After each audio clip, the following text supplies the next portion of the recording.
Comment changer les choses et obtenir de meilleurs résultats? Bonjour les amis, aujourd'hui nous allons aborder un sujet épineux, la conduite du changement. Souvent on se dit l'enfer c'est les autres. On pense que le changement doit être initié par le gouvernement, les maires, le conseil régional, l'entreprise, le chef N+1, les membres de sa famille, ses enfants, etc., etc. Stop! Et si le changement était en réalité qu'une vision personnelle? Et si l'équation E plus R égale R prenait tout son sens? E, ce sont les événements. R, ce sont les réactions à l'événement. Et R, ce sont les résultats. Plus nous agissons sur nos réactions, et plus nous impactons nos résultats. Alors, pas facile à admettre pour la plus majorité d'entre nous, c'est tellement plus simple de faire retomber la faute sur les autres et de chercher les excuses en mode Calimero. En effet, la facilité, c'est de ne jamais se remettre en question et d'estimer qu'on a toujours raison.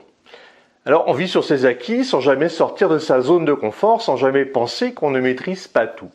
Sauf que la formation nous permet de nous améliorer, de voir les choses différemment. Alors aujourd'hui, je vous propose de décortiquer le premier R de l'équation. La réaction est le moteur de notre réussite et notre progression est étroitement liée à notre capacité de rebondir. Je vais prendre un exemple personnel. J'adore le tennis de table ou le ping-pong en compétition. Et 2 fois par semaine, je m'adonne à ces compétitions et ce sport est riche en émotions. En réalité, le côté mental est tout aussi important que le physique et la technique. C'est du 50-50. Parfois, c'est l'ascenseur émotionnel, je mène et je me fais rattraper par un gars qui met plus d'ingrédients positifs pour parvenir à la victoire. L'analyse d'une telle défaite nécessite une remise en question. Je me demande à quel niveau j'ai lâché, à quel moment j'ai été vulnérable alors que je menais les débats au début. Je peux me dire que mon adversaire a été plus fort, et c'est souvent le cas. Mais je peux aussi chercher des pistes d'amélioration dans mon jeu, dans ma tactique, dans mon endurance, dans mon mental, etc., etc. En un mot, je peux me remettre en question, changer d'état d'esprit pour gagner la fois prochaine. Il est donc important de savoir valoriser les émotions positives et de dépasser les émotions négatives sans pour autant les éviter. Une personne qui ne sait pas se remettre en question ne fera que renforcer ses croyances initiales. Elle ne développera pas d'esprit critique et ses préjugés deviendront de plus en plus forts. La remise en question est probablement l'outil le plus difficile à utiliser, mais certainement le plus efficace pour faire changer les choses. Je parle ici de la remise en question de soi-même, mais aussi de la remise en question de ses habitudes, des méthodes que l'on utilise ou encore des processus que l'on met en place dans sa vie ou dans l'entreprise. N'avez-vous jamais été déçu par le résultat d'une action que vous avez menée qui ne correspondait pas à vos attentes? Vous êtes-vous demandé pourquoi vous aviez ce résultat et comment vous auriez pu faire pour obtenir un résultat différent? La majorité des gens ne se posent pas ce type de questions. Alors pourquoi? Eh bien, la plupart du temps, on fonctionne par habitude, avec des certitudes ou encore des idées préconçues, dans un environnement connu.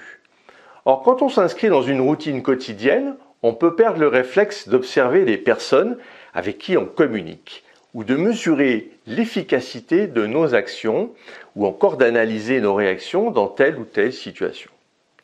Dans la routine, on fait les choses parce qu'on doit les faire, surtout parce qu'on est convaincu que notre méthode est la bonne, sans se préoccuper des conséquences ou des résultats. Dans l'entreprise, on s'étonne d'une mauvaise ambiance soudaine dans les équipes, ou bien de l'agressivité de certains clients, ou encore de constater que certaines méthodes ne marchent plus. Se pose-t-on la question pourquoi?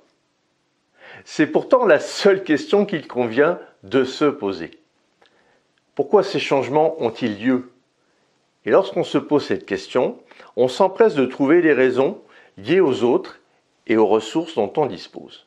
Et on déduit rarement que la cause principale de ces changements, c'est nous. Et pourtant, alors, en toute situation, prenez du recul et remettez votre idée initiale en question avant de prendre une décision. Et sachez demander l'avis aux autres. Bien souvent, ils ont un avis à émettre et un angle de vision différent du vôtre à vous proposer. Quand la situation va bien, demandez-vous comment vous pourriez influer pour qu'elle aille encore mieux.